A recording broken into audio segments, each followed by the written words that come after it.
Well, there's one bit of mystery left, which I'd like to get rid of right now, and that's that we've been blithely doing things like conses, assuming there's always another one. That we've been doing these things like carring and cootering and assuming that we had some idea how this could be done. Now, indeed, we said that that's equivalent to having procedures. Okay? But that doesn't really solve the problem because the procedures need all sorts of complicated mechanisms like environment structures and things like that to work. And those were ultimately made out of conses in the model that we had. So that really doesn't solve the problem. And now, the problem here is the glue that data structures are made out of. What kind of possible thing could it be? And we've been showing you things like a machine, a computer that has a controller and some registers and maybe a stack. And we haven't said anything about, for example, its larger memory. And I think that's what we have to worry about right now. But just to make it perfectly clear that this is an inessential, purely implementational thing, I'd like to show you, for example, how you could do it all with numbers. That's an easy one. A famous fellow by the name of Gerald, a logician again of the 1930s, invented a very clever way of encoding the complicated expressions as numbers. For example, I'm not saying exactly what Gerald's scheme is because he didn't use words like const. He had other kinds of ways of combining to make expressions. But he said, I'm going to assign a number to every algebraic expression. And the way I'm going to manufacture these numbers is by combining the numbers of the parts. So, for example, what we were doing in our world, we could say that if objects are represented by numbers,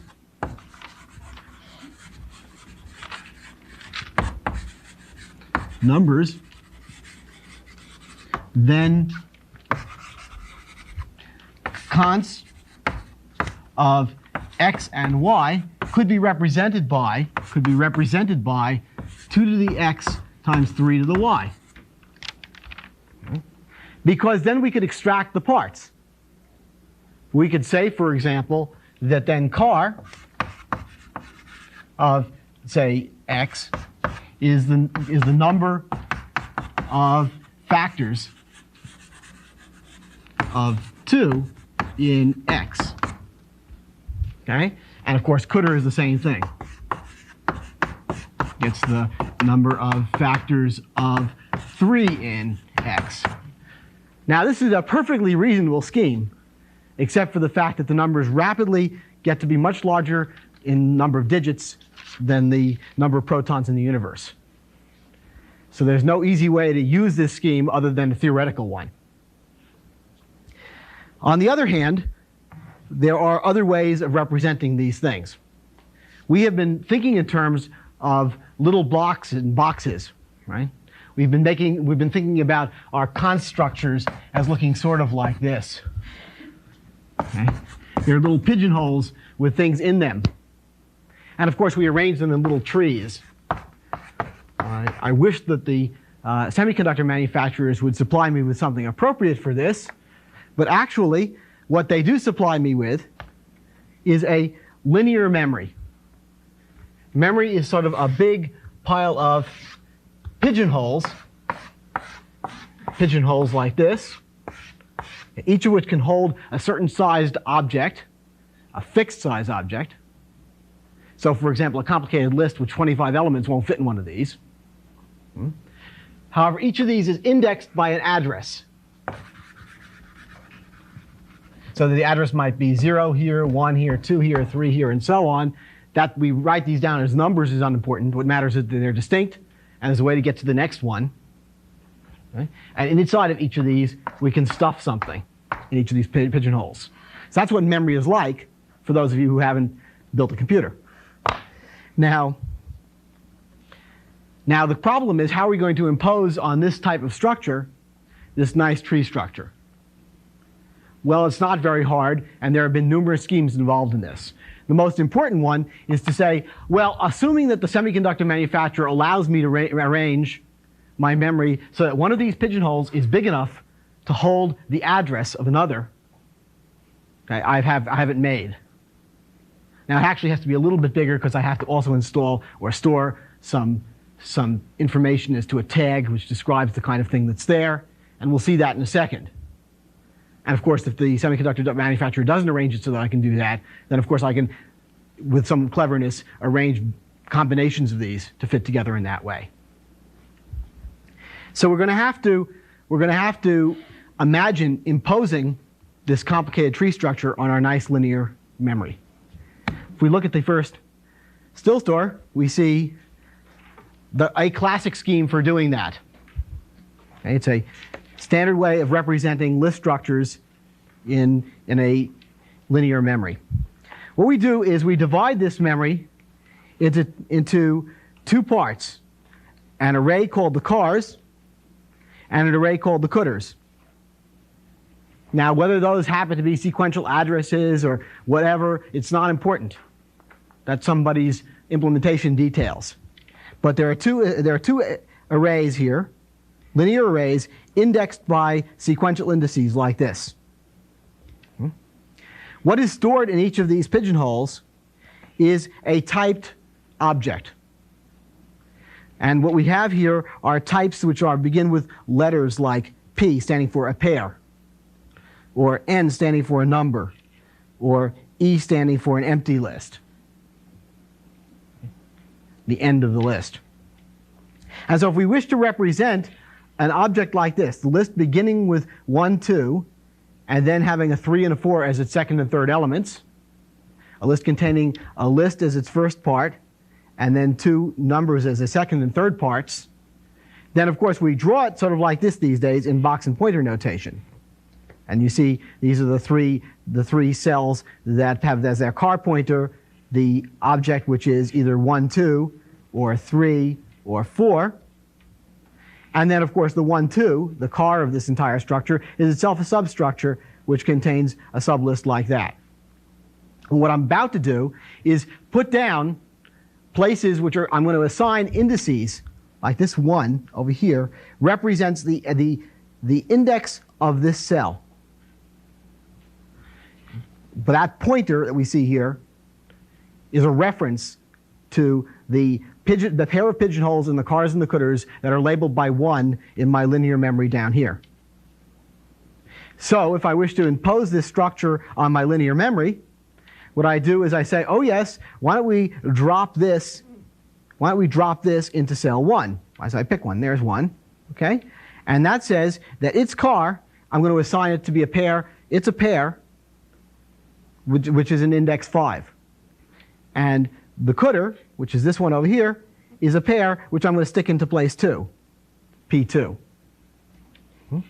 And take a look at P2. Oh yes, well P2 is a thing whose car is the number 3. So that's, you see, an N3.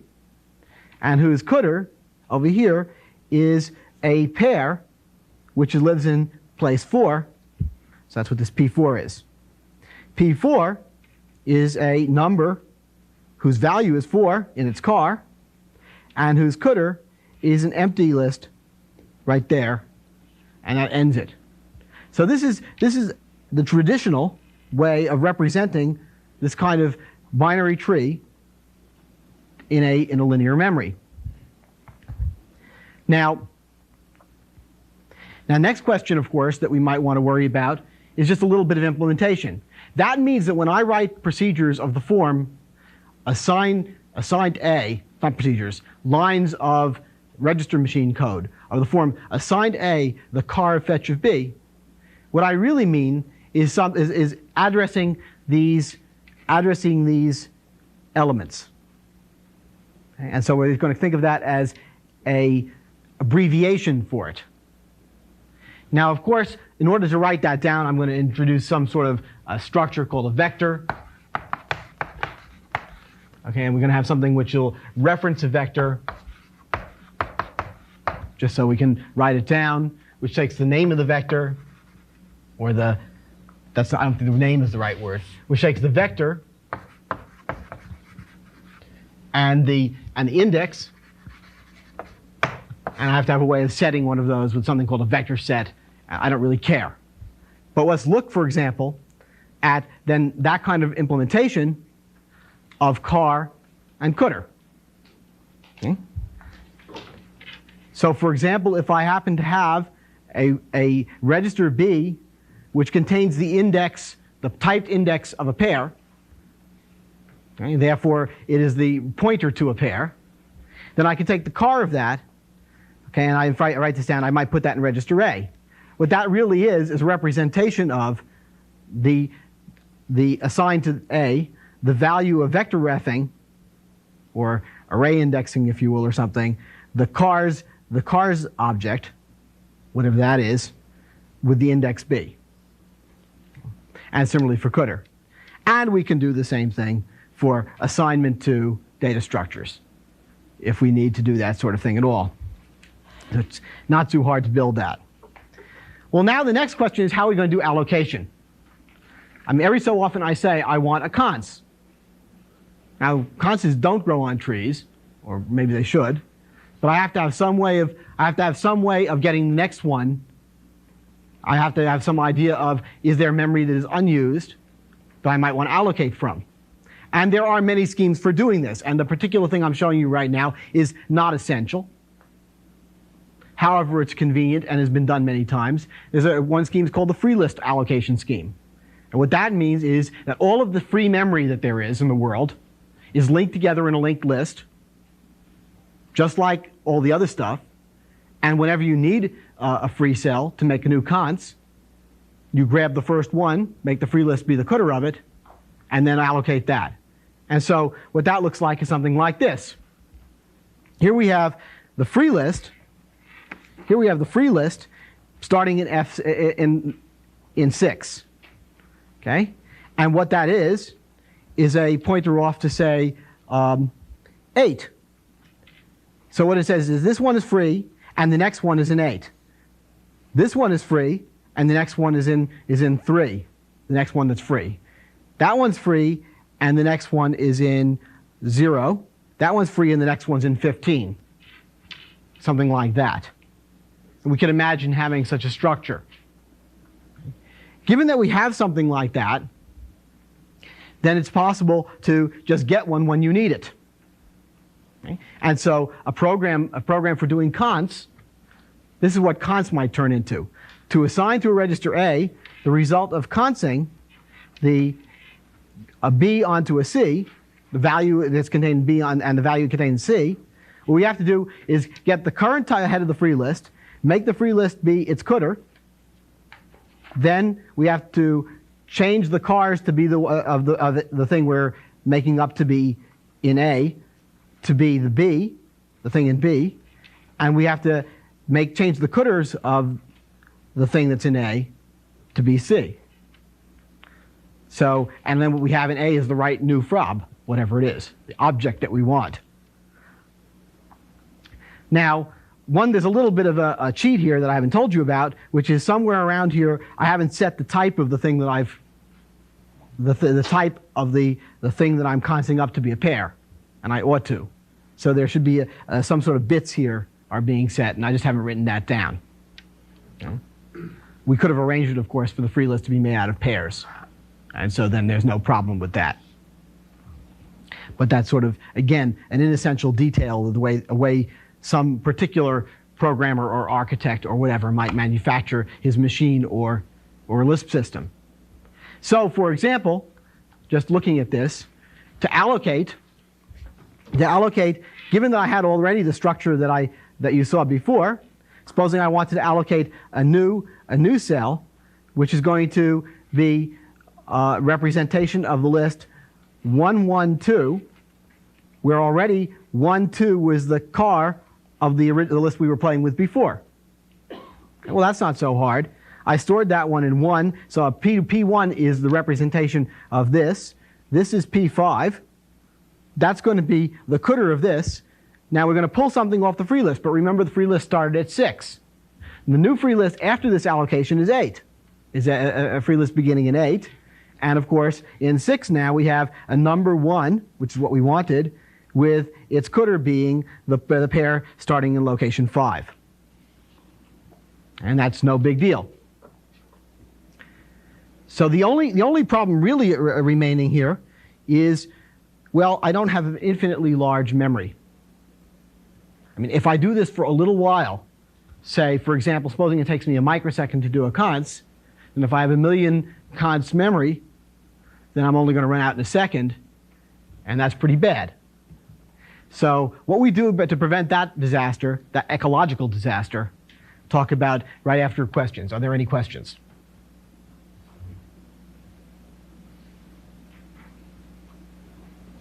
Yes? In the environment diagrams that we were drawing, we would use the body of procedures, and you would eventually wind up with things that were no longer useful in that structure. Yes, ma'am. How is that represented in this type of two problems here.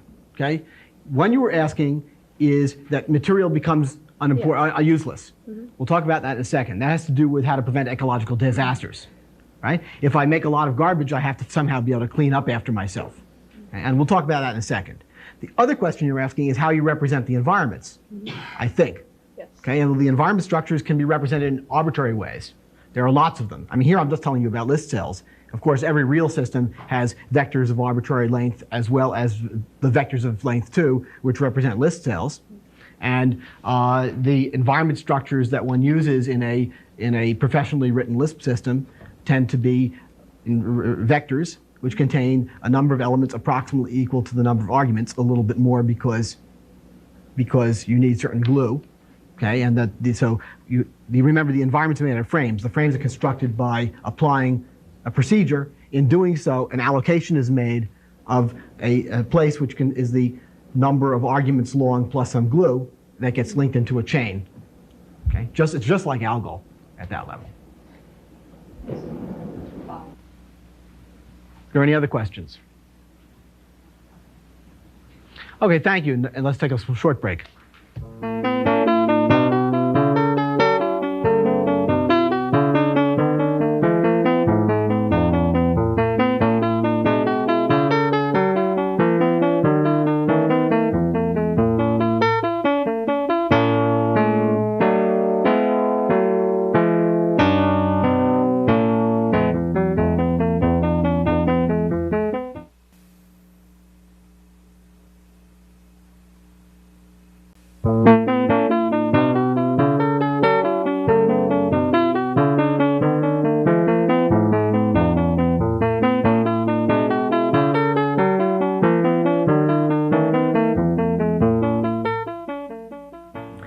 Well, as I just said, computer memories supplied by the semiconductor manufacturers are finite, and that's quite a pity.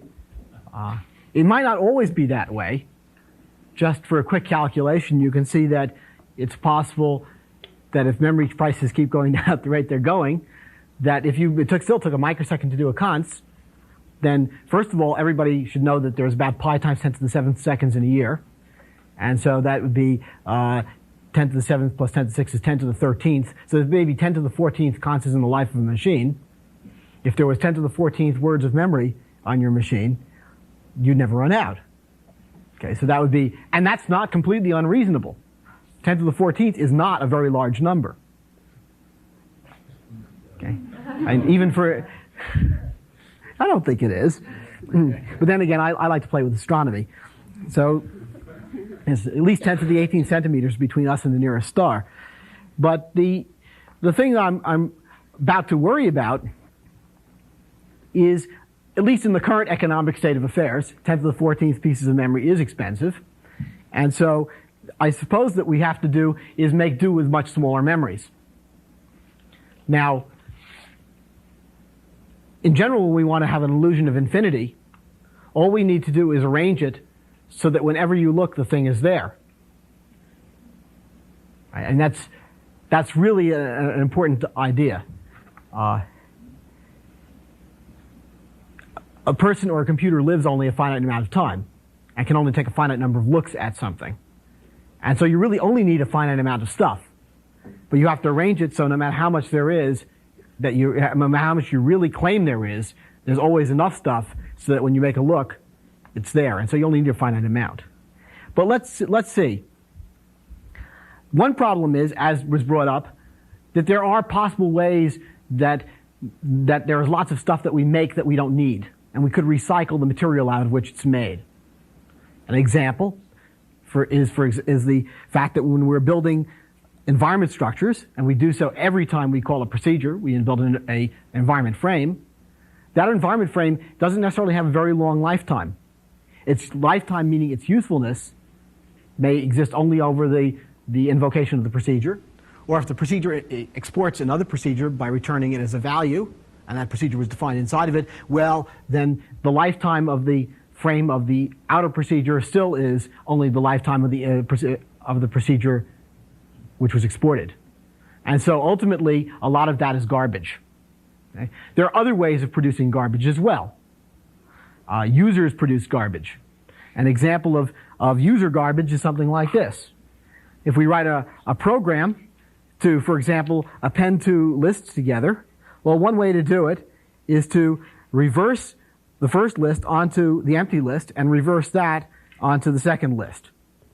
Now, that's not a terribly bad way of doing it. Okay? And however, the intermediate result, which is the reversal of the first list, as done by this program, is never going to be accessed ever again after it's copied back onto the second. It's an intermediate result. It's going to be hard to ever see how anybody would ever be able to access it. In fact, it will go away.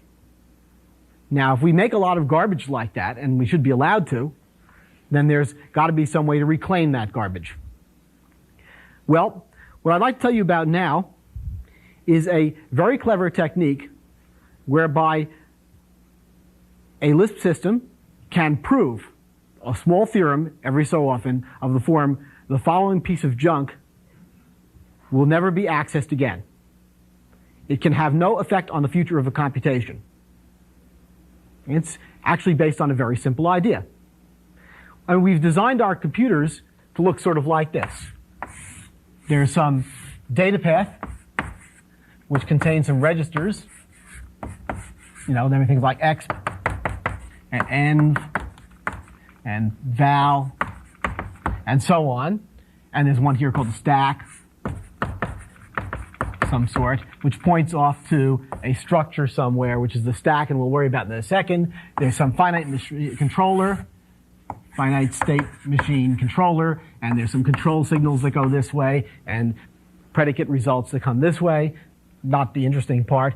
This is all, there's some sort of structured memory, which I just told you how to make, which may contain a stack. I didn't tell you how to make things of arbitrary shape, only pairs, but in fact, with what I told you, you could simulate a stack by a big list. I don't plan to do that. It's not a nice way to do it, but we might have something like that. We have all sorts of little data structures in here, that are hooked together in funny ways. Okay, and they connect to other things, and so on. And ultimately, things up there are pointers to these. The things that are in the registers are pointers off to the data structures that live in this list structure memory. Now, the truth of the matter is that the entire consciousness of this machine is in these registers. Okay? There is no possible way that the machine, if done correctly, if built correctly, can access anything in this list structure memory unless the thing in that list structure memory is connected by a sequence of data structures to the registers. If it's accessible by legitimate data structure selectors from the pointers that are stored in these registers. Things like array references, perhaps, or console references, cars and cutters. But I can't just talk about a random place in this memory because I can't get to it. These are being arbitrary names I'm not allowed to count. Okay? At least as I'm evaluating expressions. If that's the case, okay, then there's a very simple theorem to be proved. Which is, if I start with all the pointers that are in all these registers and recursively chase out, marking all the places I can get to by selectors, then eventually I mark everything that can be gotten to. Anything which is not so marked is garbage and can be recycled. Very simple. Cannot affect the future of the computation. So let me show you that in a particular example. Now that means I'm going to have to append to my description of the list structure a mark. And so here, for example, is a list structured memory. And in this list structured memory is some list structure beginning at a place I'm going to call, this is the root. Okay. Now it doesn't really have to have a root. It could be a bunch of them like all the registers. But I could cleverly arrange it so all the registers, all the things that are in all the registers are also at the right moment put into this root structure, and then we got one pointer to it. I don't really care. So the idea is we're going to const up stuff until our free list is empty. We've run out of things. Now we're going to do this process of proving the theorem that a certain percentage of the memory has got crap in it. And then we're going to recycle that to grow new trees. A standard use of such garbage. So in any case, what do we have here? Well, we have some data structure which starts out over here in P5. It starts out in 1. And in fact, it has a car in 5, and its cdr is in 2. And all the marks start out at 0. Well, let's start marking, just to play this game. Okay? So, for example, since I can access 1 from the root, I will mark that. Let me mark it. Bang. Okay, so that's marked.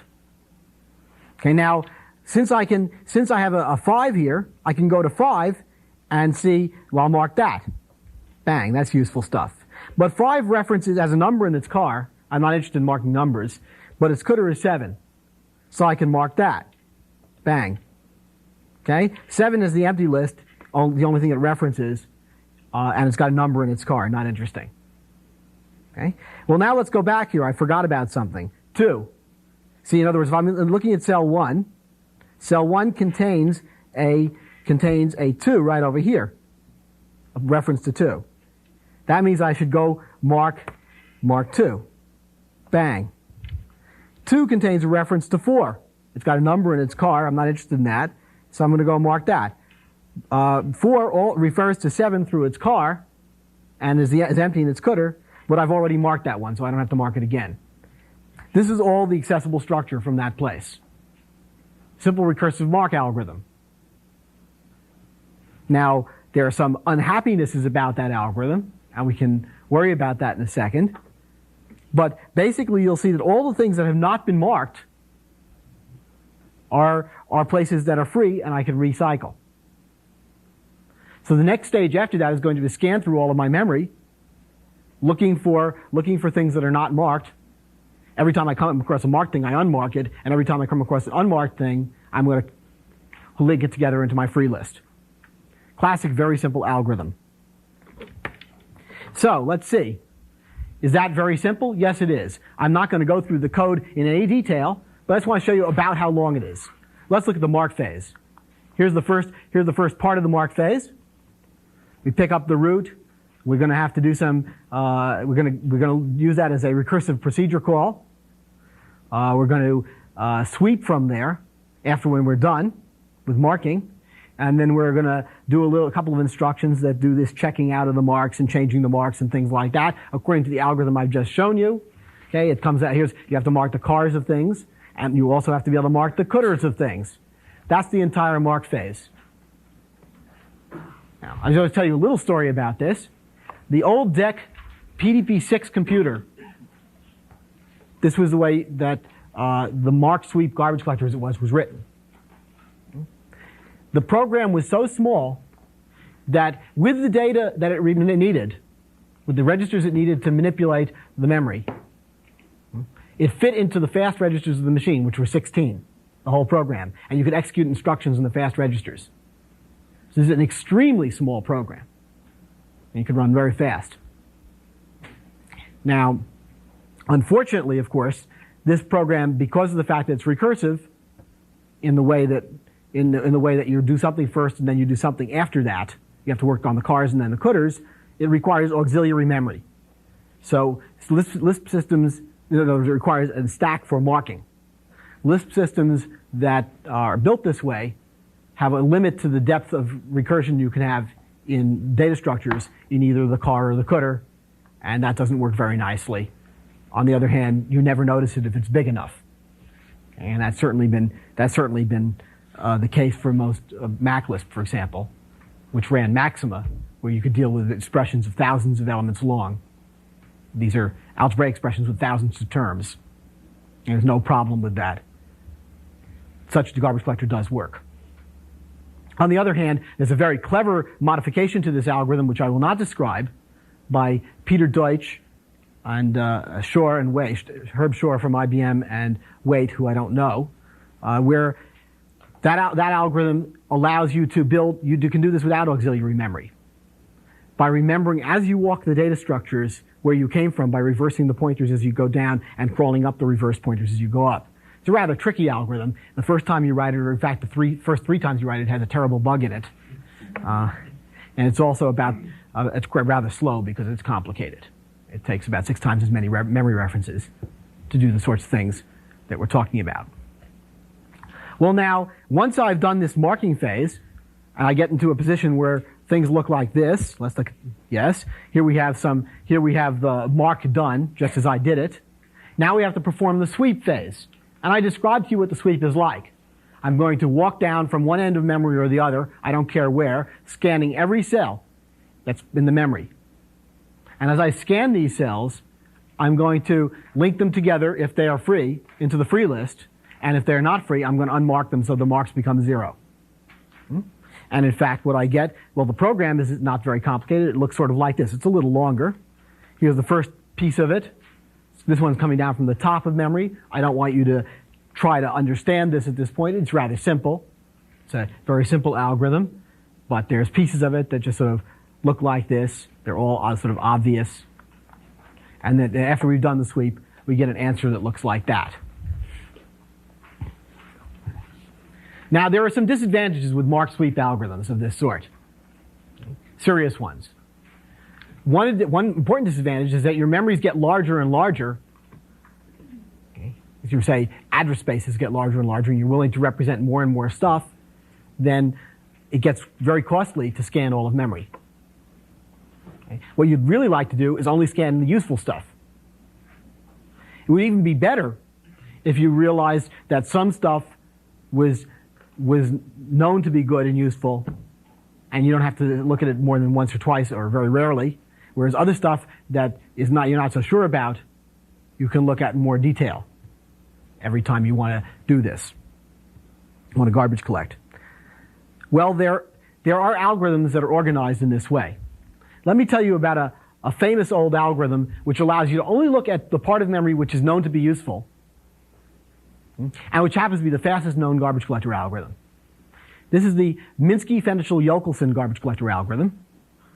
It was invented by Minsky in 1961 or 60 or something for the RLE PDP-1 list, which had 4,096 words of list memory, okay, and a drum.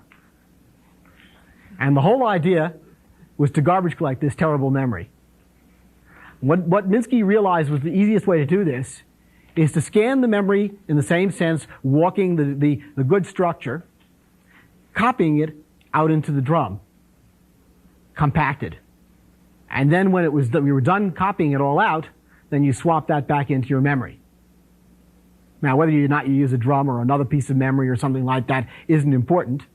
In fact, I don't think people use drums anymore for anything.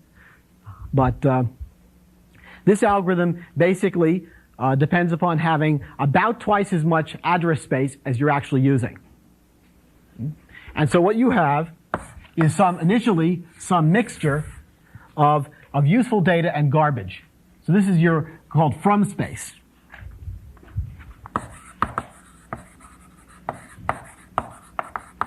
And this is a mixture of crud. Some of it's important and some of it isn't. Okay. Now there's another place which is hopefully big enough, which we will call 2 space, which is where we're copying to. And what happens is, and I'm not going to go through this in detail, it's in our book quite explicitly, there's a root pointer you start from, and the idea is that you start with the root, you copy the first thing that you see, the first thing that the root points at, to the beginning of 2 space. The first thing is a pair of or something like that, a data structure. You then also leave behind a broken heart saying, I moved this object from here to here, giving the place where it moved to. This is called a broken heart because a friend of mine who implemented one of these in 1966 was a very romantic character and called it a broken heart. But in any case, the next thing you do is now you have a new free pointer, which is here, and you start scanning. You scan this data structure you just copied. And every time you encounter a pointer in it, you treat it as if it was the root pointer here. Oh, I'm sorry. The other thing you do is you now move the root pointer to there. Okay? So now you scan this, and everything you see, you treat as if it were the root pointer. So if you see something, well, it points up into there somewhere. Is it pointing at a thing which you've not copied yet? Is there a broken heart there? If there's a broken heart there and it's something you have copied, you just replace this pointer with the thing the broken heart points at. If this thing has not been copied, you copy it to the next place over here, move your free pointer over here, okay, and then leave a broken heart behind and scan. And if eventually when the scan pointer hits the free pointer, everything in memory has been copied. And then there's a whole bunch of empty space up here, which you can either make into a free list if that's what you want to do, but generally you don't in this kind of system. In this system, you sequentially allocate your memory. Now, this is a very, very nice algorithm, and sort of the one we use in the scheme that you've been using. And it's known to be as expected. I believe no one has found a faster algorithm than that. There are very simple modifications to this algorithm invented by Henry Baker, which allow one to run this algorithm in real time, meaning you don't have to stop to garbage collect, but you can interleave the consing that the machine does when it's running with steps of the garbage collection process so that the garbage collection is distributed and the machine doesn't have to stop and garbage collect and start. Of course, in the case of machines with virtual memory where a lot of it is in inaccessible places, this becomes a very expensive process, and there have been numerous attempts to make this much better. There's a nice paper for those of you who are interested by Moon and other people, which describes a modification to the incremental Minsky Seneschal-Yochelson algorithm, a modification to the Baker algorithm, which is more efficient for virtual memory systems. Well, I think now the mystery to this is sort of gone. I'd like to see, are there any questions?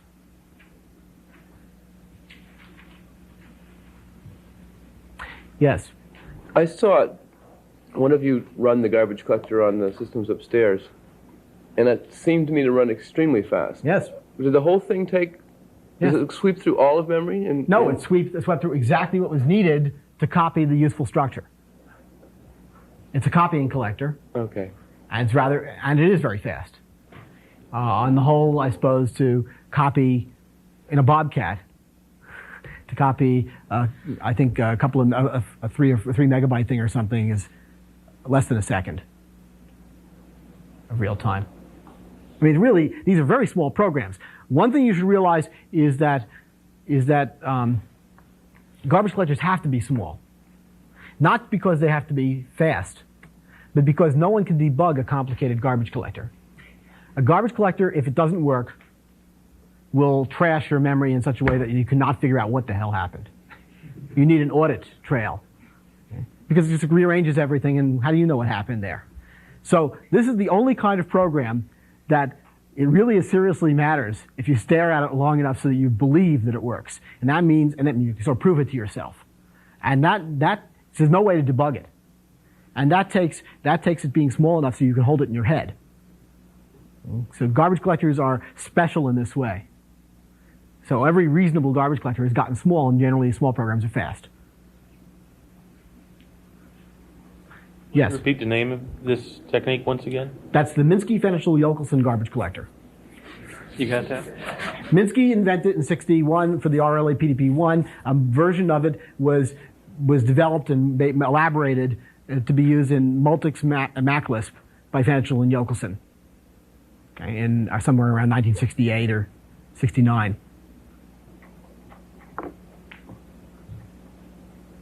Okay, let's take a break.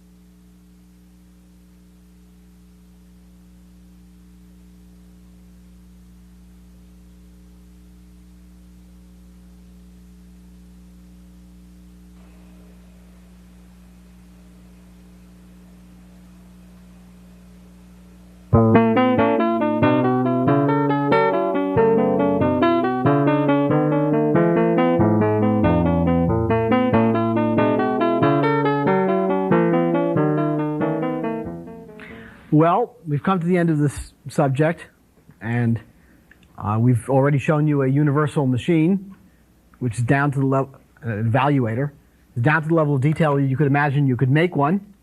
This is a particular implementation of Lisp, built on one of those scheme chips that was talked about yesterday, sitting over here. This is mostly interface to somebody's memory, with a little bit of timing and other such stuff. But this fellow actually ran Lisp at a fairly reasonable rate as interpretive. It ran Lisp as fast as a DEC PDP-10 back in 1979. And so it's gotten pretty hardware, pretty concrete. We've also dazzled you a bit with the things you can compute. But is it the case that there are things we can't compute? And so I'd like to end this with showing you some things that you'd like to be able to compute that you can't. The answer is yes, there are things you can't compute. For example, something you'd really like is if you're writing a compiler, you'd like a program that would check that a thing you're going to do will work. Wouldn't that be nice? You'd like something that would catch infinite loops, for example, in programs that were written by users. But in general, you can't write such a program that'll read any program and determine whether or not it's an infinite loop. Let me show you that. It's a little bit of minor mathematics. Let's imagine that we just had a mathematical function before we start, and there is one, called S, which takes a procedure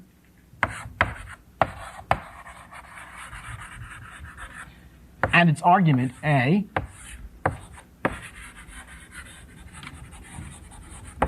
and what S does is it determines whether or not it's safe to run P on A. And what I mean by that is this. It's true if P applied to A will converge to a value without an error.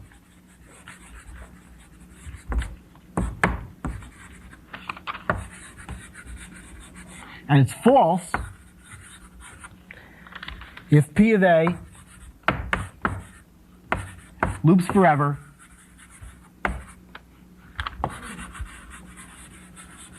or makes an error.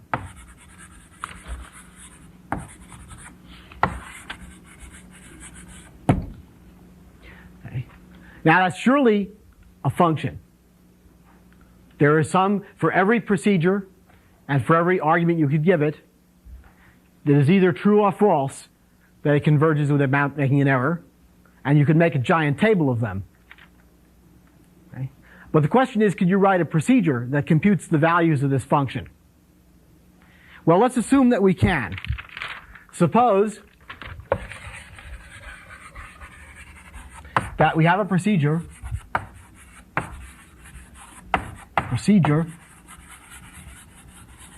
called safe that computes the value of S.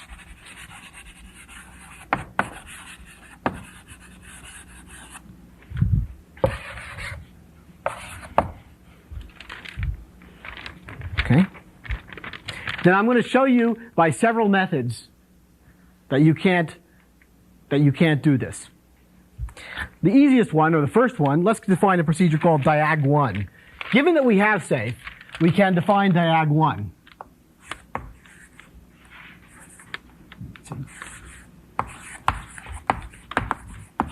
Diag1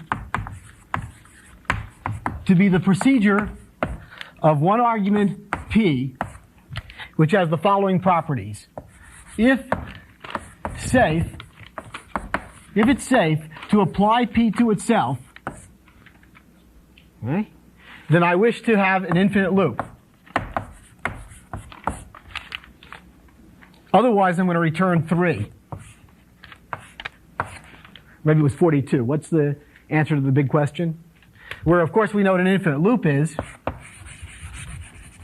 An infinite loop to be a procedure of no arguments, which is that nice lambda calculus loop.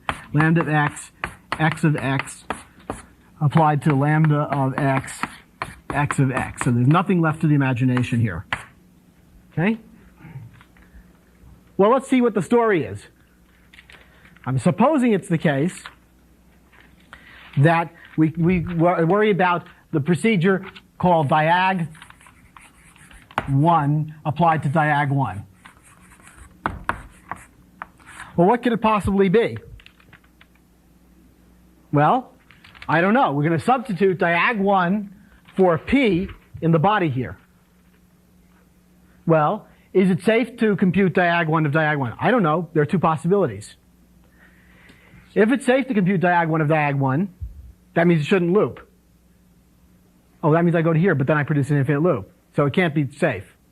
But if it's not safe to compute diag1 of diag1, then the answer to this is 3, but that's diag1 of diag1, so it had to be safe.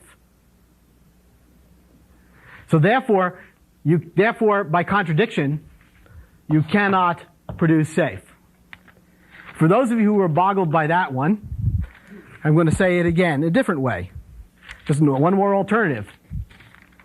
Let's define diag2. These named diag because of Cantor's diagonal argument. These are instances of a famous argument which was originally used by Cantor in the late part of the last century to prove that the real numbers were not countable, that there are too many real numbers to be counted by integers, that there are more points on a line, for example, than there are counting numbers. It may or may not be obvious, and I don't want to get into that now. Okay? But diag2 is, again, a procedure of one argument P, and it's almost the same as the previous one, which is if it's safe to compute P on P, then I'm going to produce, if, then I want to compute some other thing other than P of P. Otherwise, I'm going to put out false. Where other than, it says, whatever P of P is, I'm going to put out something else. I can give you an example of a definition of other than, which I think works. Let's see. Yes, where other than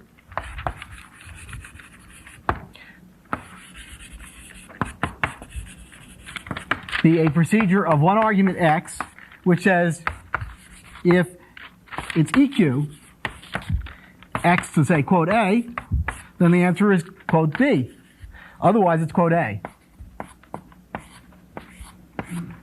That always produces something which is not what its argument is. That's all it is. That's all I wanted. Well, now let's consider this one, diag2 of diag2.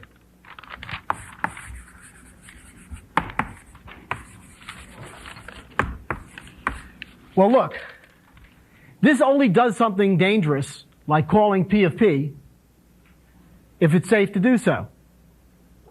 So if safe is defined at all, if you can define such a procedure safe, then this procedure is always defined and therefore safe on any inputs. Okay? So diag2 of diag2 must reduce to other than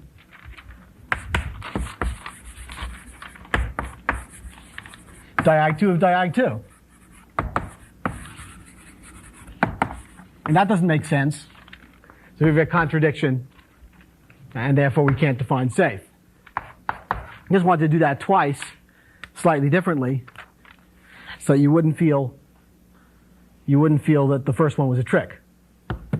Okay? They may be both tricks, but they're at least slightly different. So I suppose that pretty much wraps it up. I've just proved what we call the halting theorem. Okay? And I suppose with that we're going to halt. I hope you have a good time. Are there any questions? Yes? What is the value of S of diag 1? Of what? S of diag 1. If you said S is a function and we can... I don't know. I don't know. It's a function, but I don't know how to compute it. I can't do it. I'm just a machine too. Right? And there's no machine that in principle, it might be that in that particular case you just asked with some thinking I could figure it out. But in general, I can't compute the value of S any better than any other machine can. There is such a function. It's just that no machine can be built to compute it. Now, there's a way of saying that that should not be surprising. Going through this, I don't have time to do this here, but the number of functions is very large. Okay, if there's a certain number of answers possible and a certain number of inputs possible, then it's the number of answers raised to the number of inputs is the number of possible functions. Okay, on one variable. Now that's always bigger than the thing you're raising to, than the exponent. The number of functions is larger than the number of programs that one can write by an infinity counting argument. So there must be, and it's much larger. So there must be a lot of functions that can't be computed by programs. Yeah. A few moments ago you were talking about specifications and automatic generation and solution. Do you see any steps between specifications and solution? Steps between? You mean you're saying how you go about constructing devices given that you have a specification for the device? There's a lot Sure. of software engineering that goes from specifications through many layers of design and then implementation. Yes. I was curious if you think that's realistic. Well, I think that some of it's realistic and some of it isn't. I mean, surely if I want to build an electrical filter, okay, and I have a rather interesting possibility, right? Supposing I want to build a thing that matches some power output tube of a radio transmitter, right, to some antenna. Okay, and I really have this output tube out here. And the problem is that they have different impedances. I want them to match the impedances. I also want to make a filter in there, which is going to get rid of some harmonic radiation. Well, one old-fashioned technique for doing this is called image impedances or something like that. And what you do is you say you have a basic module called an L section. Looks like this. Okay, and this, if I happen to connect this to some resistance R, and if I make this impedance X, XL, and if it happens to be Q times R, then this produces a low-pass filter with a Q square plus 1 impedance match. Okay, just what I need. Because now I can take two of these, hook them together, like this. Okay. Okay, and I take another one. Okay. And then I'll hook them together like that. And I have two L sections hooked together, and this will step the impedance down to one that I know, and this will step it up to one I know. Each of these is a low-pass filter getting rid of some harmonics. It's a good filter. It's called a pi-section filter. Great. Okay? Except for the fact that in doing what I just did, I've made a terrible inefficiency in the system. I've made two coils where I should have made one. Okay? And the problem with most software engineering art is that there's no mechanism other than peephole optimization and compilers for getting rid of the redundant parts that are constructed when doing top-down design. Okay?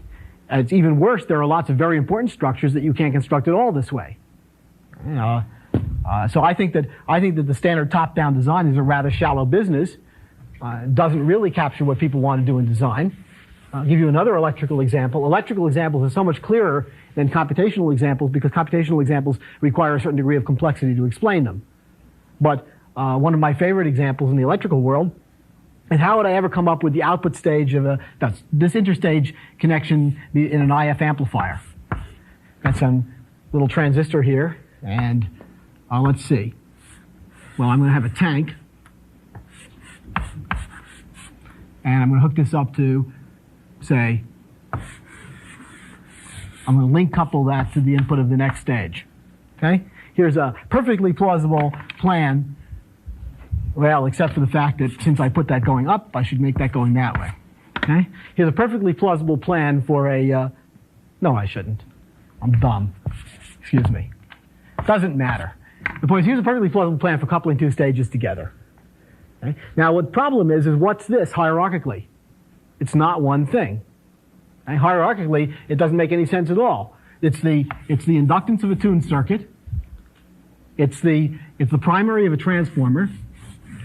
And it's also the DC path by which bias conditions get to the collector of that transistor.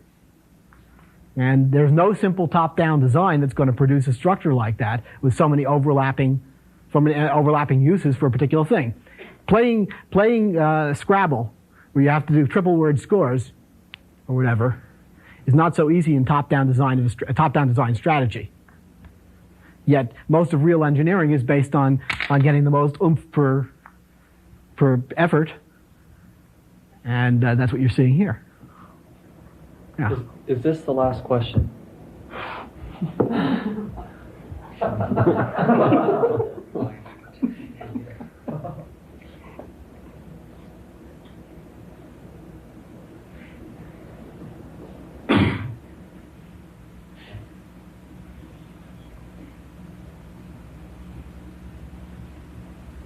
Apparently so. Thank you. Okay.